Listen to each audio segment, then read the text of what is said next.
Many of you know that water by itself will not have much strength and it will not be able to do things like cutting rock. But all over the world, if you look at how a river courses right from the origin or the source and the journey that it takes up to the ocean or the seas, it does cut a path. And it sometimes cuts through very, very, very difficult and hard terrains.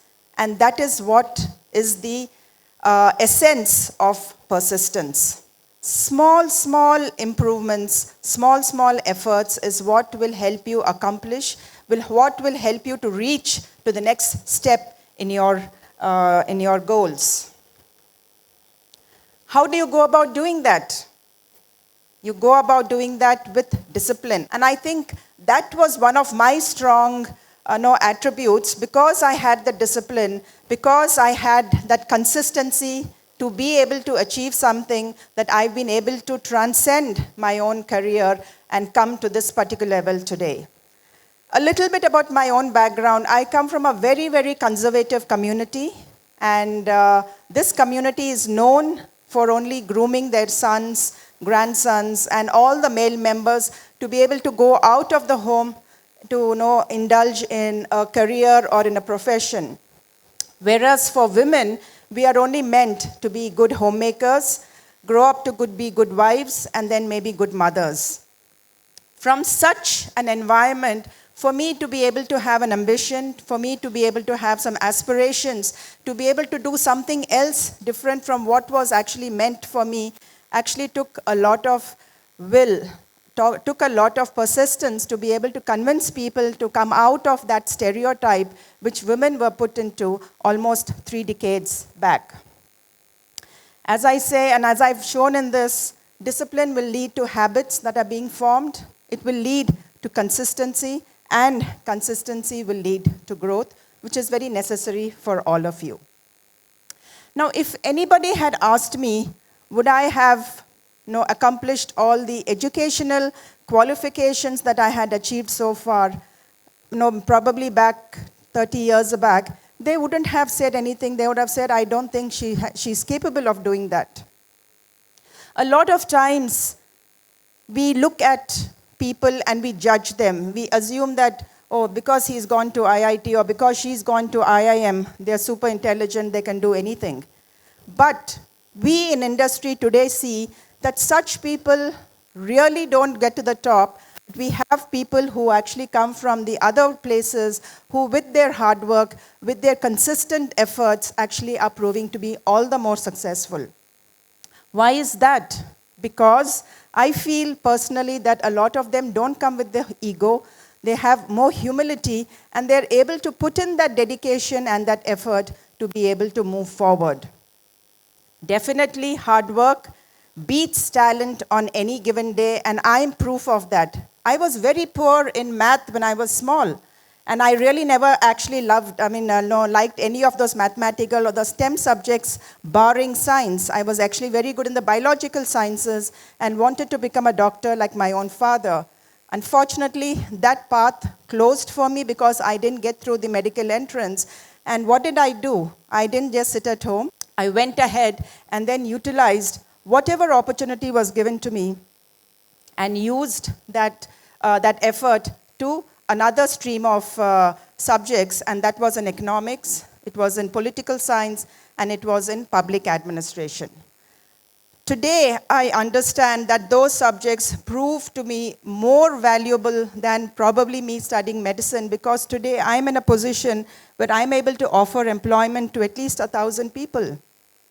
And that is what this country requires. Yes, had I been a doctor, I could have probably treated the people, but today I'm in a position to create more lives for those people and improve their quality of life by offering them their own, a path to their own careers.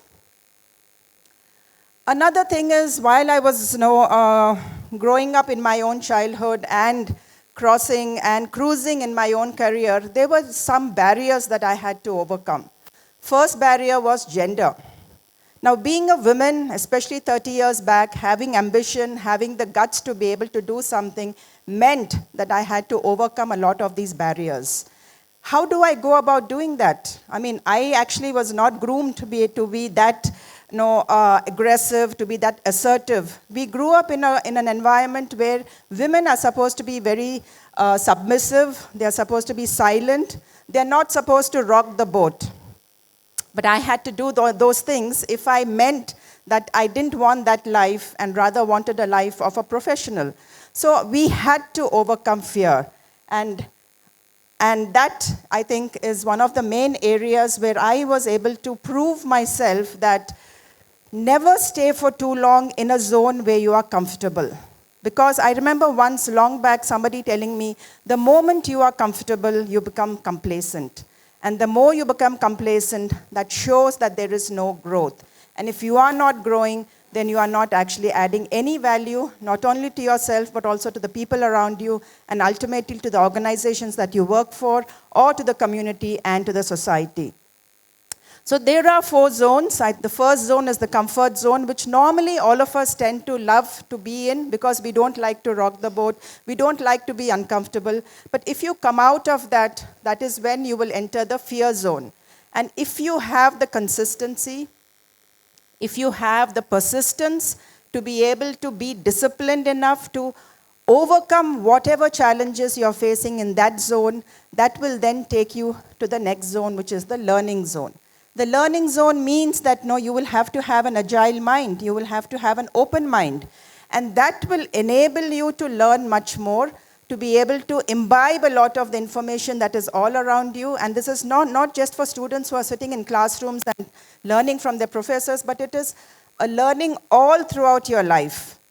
Learning from whatever situation you are facing, learning from everyday things. And that is what will contribute to your next step. And that is where you reach the growth zone. And for me, I feel that over this journey of the last 30 years, ever since I started my career in 1994, I had this mind that I had to know more, much more than what was being taught to me. If you had looked at my career graph, I actually got married when I was 18, and I had just finished my first year of Bachelor of Arts in Political Science, Public Administration, and Economics. And 30 years, actually, I got now married 37 years back. So 37 years back, the general trend was once a girl gets married, she stays at home. She doesn't pursue her career or her academics. And actually for her, she's met her life's ambition. So with that, everybody expected me to sit at home and become the dutiful housewife, the dutiful daughter-in-law, and the dutiful mother going forward in my own life. But I did not do that. I expected that I didn't want to stay and become a homemaker and become one of the million who in my own community continued to be homemakers, though they were talented, though they were competent, though they had interest and ambition, but they never took that first step. So I was able to come out of that in spite of the fears, in spite of the inhibitions, to be able to move forward and get onto my own career. What does persistence actually mean to people? It means that on a daily basis, that you consistently do something that you would like to aim, that you would like to accomplish, that you would like to reach to your goal. And if you persist on that, there will come a time, if not sooner, at a later point in time, it will happen. And this is really, it is shown through numerous research studies that the compounding effect of consistent efforts actually proves to be very valuable in the long run. So the further you go with the consistency, you might have to put in a little effort to get maximum tangible outcomes. And that has actually helped me, because I think one thing that anybody who really knows me knows that I've been extremely consistent throughout my life. I've always added a little bit more every time, every year, every phase in my own life, and I've been able to move up the scale. When I told you that I got married at the age of 18 without graduating, I wouldn't be called here for this event if I had stayed there. What did I do after getting married? I continued with the bachelor's, though there were many breaks because I had to move abroad along with my husband. I couldn't complete my graduation there. But after I came back at the age of, I think, 27, I then came back, did complete my graduation through the distant mode.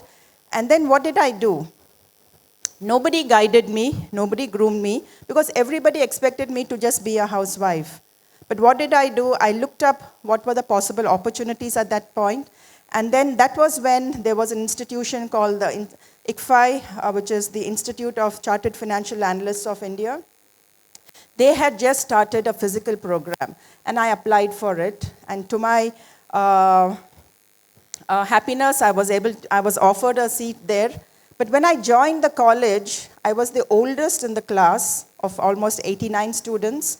I think I was about 27 or 28, while all my cohort and peer mates were about 21 and 22 who have just graduated from their undergraduate studies and come into this master's program. Did that inhibit me? Yes, it did. Did I have the knowledge to be actually sitting there? Because I didn't have a real good mathematical background to be able to do subjects in statistics and things like that. But I persisted. And that persistence made me the first person to sit in class every single day for those 2 years.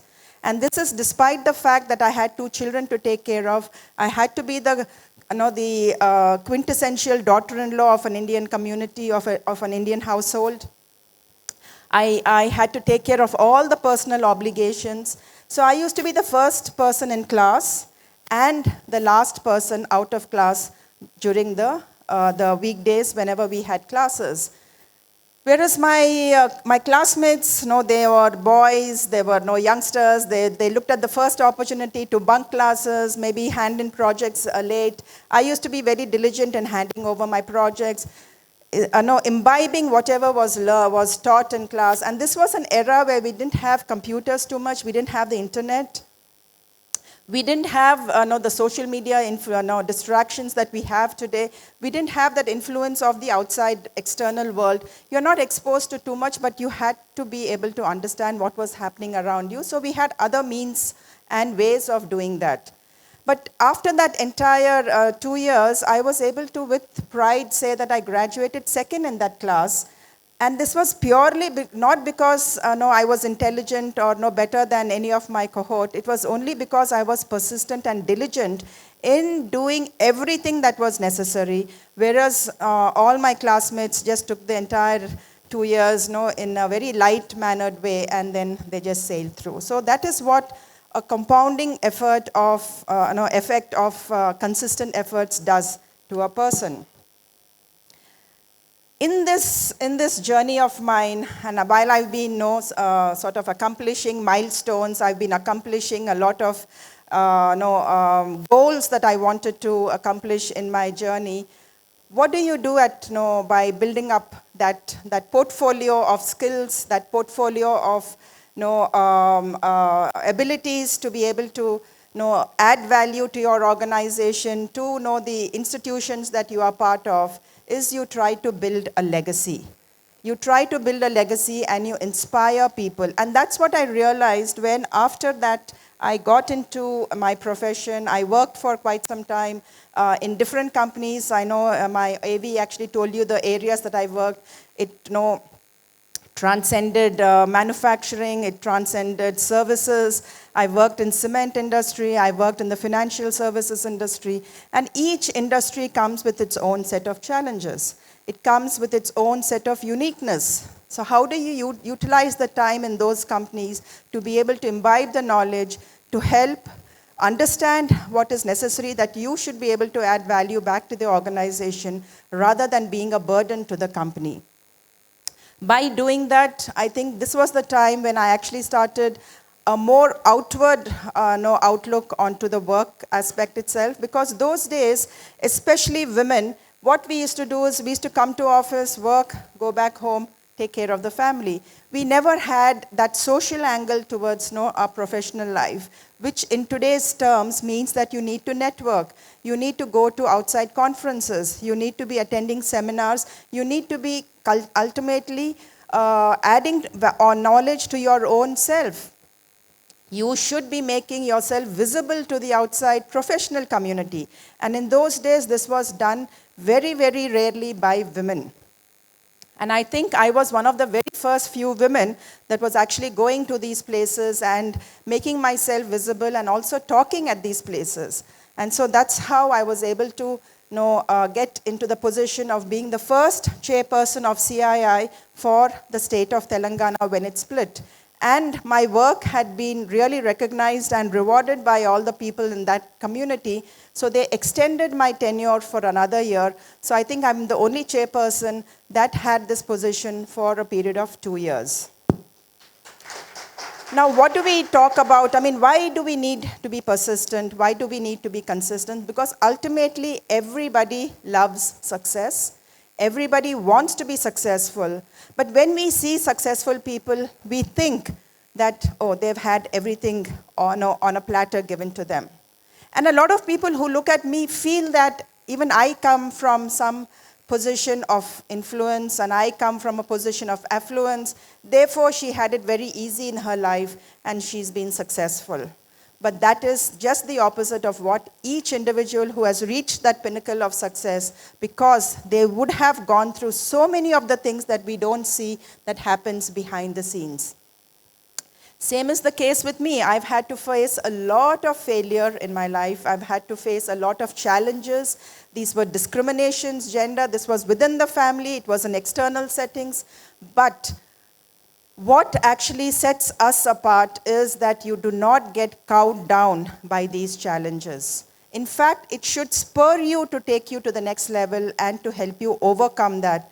And that is, I think, what is required is the dedication, it's the hard work, it's the discipline, it's sacrifice. And these things really don't come out into the open because nobody publicizes them. They only publicize, oh, that person X is an extremely successful gentleman, or person Y is an extremely successful lady. But what their journey has been never gets publicized. And I think events like these actually bring about those tough phases in a person's life. And people can get inspired that, yes, every person does have ups and downs, but how they choose to react to those downs will ensure how you reach that ups and stay there and help other people there. So yes, I think I've reached the end of my time slot, but I wanted to leave this last slide with you that I felt it sort of symbolizes what persistence is all about. Be the person who will try even after failure, even after exhaustion, even after disappointment, even after being told that you can't, even after being broken. And this is about, this entire journey of yours is not about being perfect. It's about being resilient, and it's about being persistent. And that what will help you to be a successful person. And success has different definitions for different people. Success might be super rich or super wealthy, or maybe creating a huge organization. But for me, success is, am I able to help other people around me? Am I able to open doors, especially for women who still do not have a level playing field? And that's what I've been doing in this phase of my life. After having experienced almost 30 years of my career, I understand that as a country, India still has a long way to go. The current generation that is there in this country needs to understand that every step that they take should contribute to nation building, and that they have the power to change the face of our country. So on that note, I will request every individual here to be consistently persistent in accomplishing your goals in such a way that it benefits not only you, but benefits people all around you. It benefits society and the community. Ultimately, that benefit will translate to the benefit of the nation. And I would love to see our country be the #1 nation in the coming generations. Thank you so much. Thank you to the team.